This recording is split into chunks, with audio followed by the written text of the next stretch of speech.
Do you remember commuting, sitting in bumper-to-bumper traffic, consuming hours of your life and your sanity?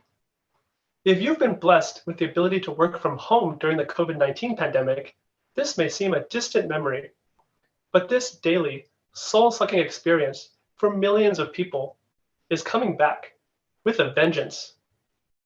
But wait, shouldn't remote work solve this?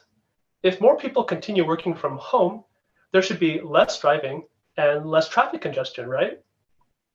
Some urban planners think so, but the true answer is not that simple. The San Francisco Bay Area is the perfect place to study this. 48% of jobs in this region can be done fully remotely, more than any other metropolitan area in the US. This is mostly because of the technology sector, whose companies were some of the earliest to embrace teleworking at the start of the pandemic. Tech employees were comfortable with remote work before 2020, and they're arguably the most prepared for full-time remote work in the future.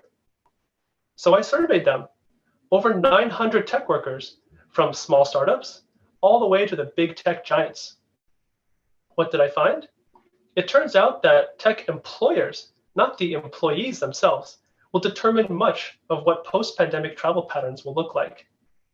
Employer mandates for how many days employees need to be in the office were the primary factor in estimating future commuting days. Most employers were converging on at least 3 days in the office, and that's what most survey respondents expected to follow. In turn, this suppressed relocations as well. Though almost half of respondents expressed interest in moving, they only planned to move a median of less than 20 miles, staying within the region, but shifting from urban centers to the suburban fringes. Unfortunately, those moving to suburbs more than 5 miles from their office tended to become more dependent on cars, use public transit less, and would need to drive further distances for both work and non-work trips. This means traffic congestion will only get worse from here, even with more remote working. So knowing all this, what can you do now to avoid soul-sucking traffic congestion? Start by taking fewer car trips, as few as your employer will allow you.